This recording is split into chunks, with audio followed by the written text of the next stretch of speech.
Olá! Hoje a gente vai mergulhar fundo numa fórmula, quase uma receita de bolo, que está por trás de praticamente todos os filmes, livros e séries que a gente ama. É um padrão tão fundamental que depois que se aprende a enxergar, ele simplesmente aparece em todo lugar. Sério, Já teve aquela sensação de estar assistindo a um filme novo e pensar, ué, eu já vi isso antes? Não a história em si, mas a estrutura, sabe?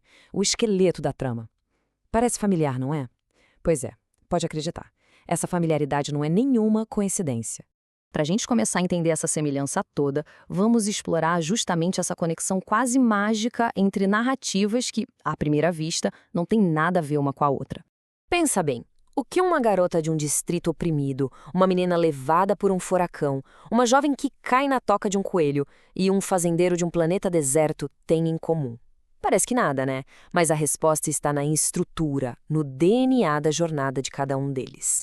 E essa citação do Christopher Vogler resume tudo perfeitamente. A jornada pode ser externa, para uma terra distante, ou pode ser totalmente interna, uma viagem da mente e do espírito. É essa transformação que prende a gente na história. Ok, então qual é o segredo? Essa estrutura que se repete sem parar tem um nome, e é isso que a gente vai desvendar agora. O conceito se chama monomito. Quem popularizou essa ideia foi um mitologista genial chamado Joseph Campbell, lá em 1949, com o livro O Herói de Mil Faces. Ele se inspirou no trabalho de Carl Jung sobre arquétipos e basicamente defendeu que todas as grandes histórias de todas as culturas seguem um padrão universal. Beleza, mas como esse mapa universal funciona na prática? Para entender melhor, vamos quebrar essa jornada em suas partes fundamentais. Essencialmente, a jornada se divide em 3 grandes atos. Uma estrutura bem clássica, na verdade: a partida, a iniciação e o retorno. E cada um desses atos tem suas próprias etapas que vão empurrando o herói e a história para frente. Primeiro, a partida. O herói está lá, vivendo sua vida normal, no seu mundinho comum, até que algo acontece.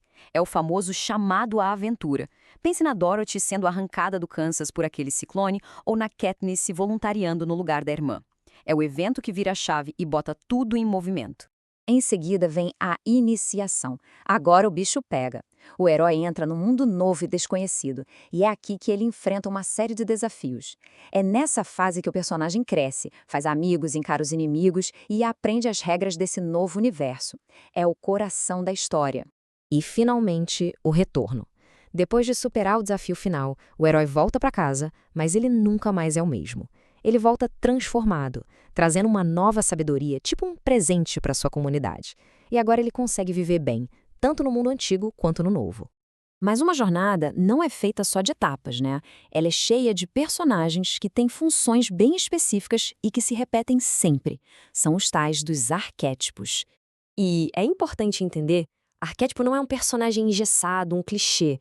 Pensa nele mais como uma função na história. São aqueles padrões que a gente reconhece instintivamente, porque eles representam facetas da nossa própria psicologia. Aqui a gente vê como essas funções são universais. Tem o mentor, tipo Gandalf, que dá aquela orientação, a sombra, que é o grande desafio, como a capital em Jogos Vorazes, o aliado, que está ali para ajudar, e o trapaceiro, como o gato de Cheshire, que chega para quebrar as regras e trazer um pouco de caos e humor. A jornada do herói é um modelo muito poderoso, sem dúvida. Mas será que ele é universal e serve para todo mundo, o tempo todo? Vamos ver como essa ideia evoluiu e quais são as críticas que ela enfrenta. Olha só essa linha do tempo. O modelo do Campbell, de 1949, foi adaptado várias vezes. O Christopher Vogler simplificou tudo para os roteiristas de Hollywood.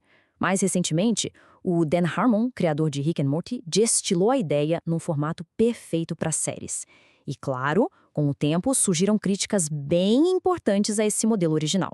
E essa aqui é a versão moderna do Dan Harmon, o Círculo da História.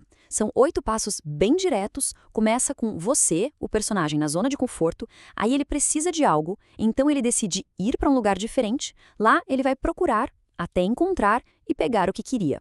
Mas para poder retornar, ele paga um preço e no fim ele muda, volta transformado. É a jornada do herói na sua forma mais pragmática e cíclica. A crítica mais pesada ao modelo de Campbell é seu viés masculino. Em resposta, acadêmicas como a Mary Murdock desenvolveram a jornada da heroína. E a diferença é fundamental. A jornada do herói foca na conquista externa, em derrotar inimigos. Já a da heroína foca numa busca interna, de cura e integração. O objetivo não é trazer um tesouro, mas sim alcançar um novo senso de integridade. E essa citação resume a ideia perfeitamente. Muitas vezes, a heroína começa rejeitando o que é visto como feminino para competir num mundo com regras masculinas. Só que, ao atingir o sucesso externo, ela sente um vazio. A verdadeira jornada, então, vira de reencontrar e equilibrar todas as partes de si. É uma busca por plenitude. Ok, já entendemos a estrutura das histórias, mas qual a relevância disso para a vida real? Afinal, por que isso importa para quem não está escrevendo um livro ou um roteiro? O ponto é que esse padrão narrativo vai muito além da ficção. Essa estrutura é, na verdade, um mapa para o nosso próprio crescimento psicológico. Pesquisadores analisaram a vida de figuras como Walt Disney por essa lente, sabe? Identificaram a partida dele de casa, as provações para construir seu estúdio e o retorno como um ícone. A jornada forjou a identidade dele. Da mesma forma, ela nos dá uma linguagem para entender nossas próprias transformações. E pesquisas psicológicas bem recentes destacaram um número específico relacionado a isso tudo. O número 7.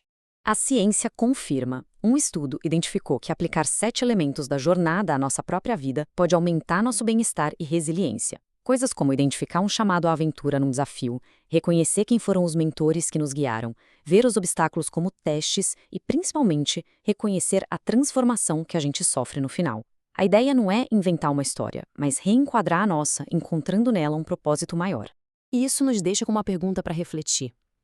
E se a gente passasse a ver os desafios da vida não como contratempos, mas como um chamado à aventura? Como isso poderia mudar a história que contamos sobre nós mesmos? Pensar assim pode não só mudar a forma como a gente vê o passado, mas principalmente transformar o futuro que ainda estamos escrevendo. Uma ideia para se pensar.